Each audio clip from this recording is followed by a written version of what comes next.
याद है आपको, साल भर हुआ जब हम यहाँ आए थे, इकट्ठा हुए थे। Long years ago, we made a tryst with destiny, and now the time comes when we shall redeem our pledge. दोस्तों, 80 साल पहले नेहरू जी कैसे देते थे भाषण। 14-15 अगस्त 1947 की आधी रात को जवाहरलाल नेहरू ने अपने भाषण में क्या कहा था, आइए आज के इस वीडियो में इसी रहस्य से पर्दा उठाते हैं और जानते हैं भारत के प्रथम प्रधानमंत्री के बारे में। नेहरू जी ने अपनी प्रारंभिक शिक्षा अपने घर पर निजी शिक्षकों से प्राप्त की।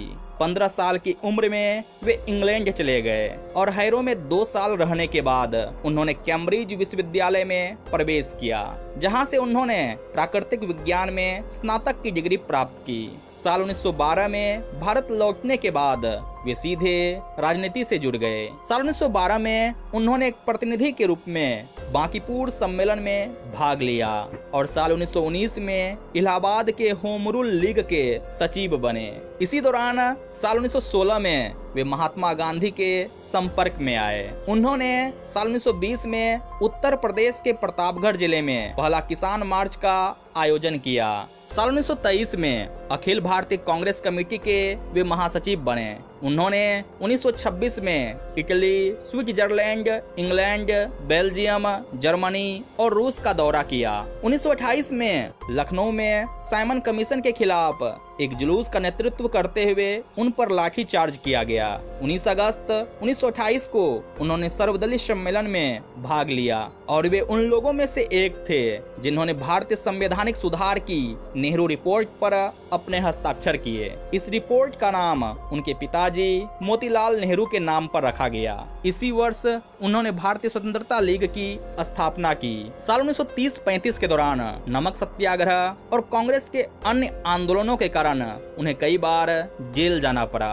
14 फरवरी 1935 को अल्मोड़ा जेल में उन्होंने अपनी आत्मकथा का लेखन पूर्ण किया। रिहाई के बाद वे अपनी बीमार पत्नी को देखने के लिए स्विट्जरलैंड गए और फिर उन्होंने फरवरी-मार्च 1936 में लंदन का दौरा किया। फिर इसके बाद जुलाई 1938 में स्पेन का भी दौरा किया। वहां पर उस समय गृह युद्ध चल रहा था। द्वितीय विश्व युद्ध शुरू होने से कुछ समय पहले वे चीन के दौरे पर भी गए। पंडित नेहरू ने भारत को युद्ध में भाग लेने के लिए मजबूर करने का विरोध करते हुए व्यक्तिगत सत्याग्रह किया, जिसके कारण 31 अक्टूबर 1940 को उन्हें गिरफ्तार कर लिया गया। फिर 1941 में उन्हें अन्य नेताओं के साथ जेल से मुक्त कर दिया गया। 7 अगस्त 1942 को मुंबई में हुई अखिल भारतीय कांग्रेस कमेटी की बैठक में पंडित नेहरू ने ऐतिहासिक संकल्प भारत छोड़ो को कार्यान्वित करने का लक्ष्य निर्धारित किया।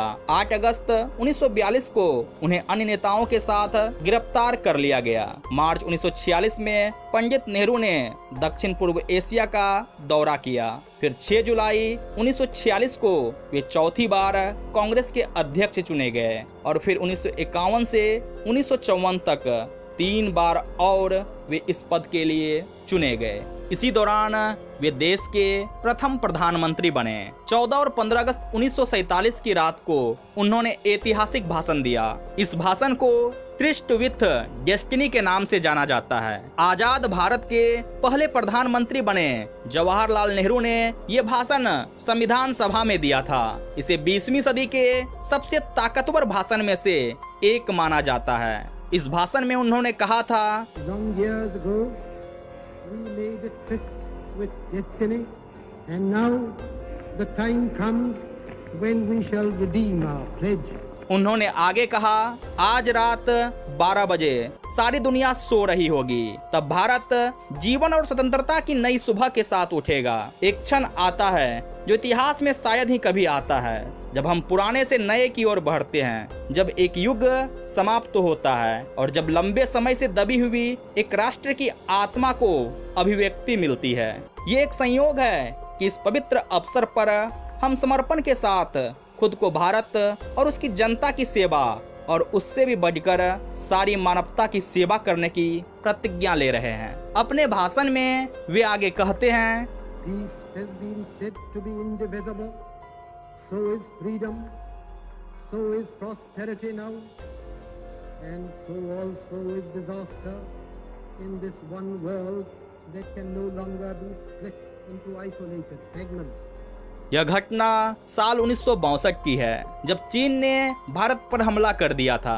उस समय पंडित जवाहरलाल नेहरू ने अपने भाषण में कहा, भाइयों और बहनों, करीब 1 महीना हुआ मैंने रेडियो पे आपसे कुछ कहा था और आपको बताया था किस तरह से चीनी फौजों ने हमारे ऊपर हमला किया और हमारे मुल्क में घुस आए।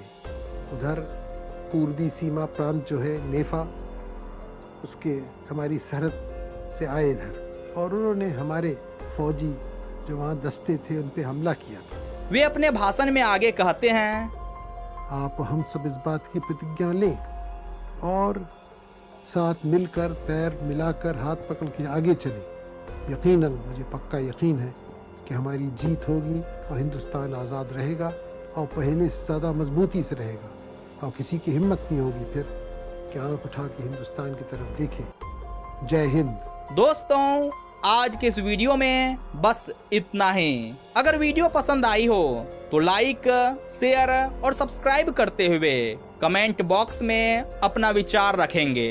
बेहद आभार हमसे जुड़ने के लिए।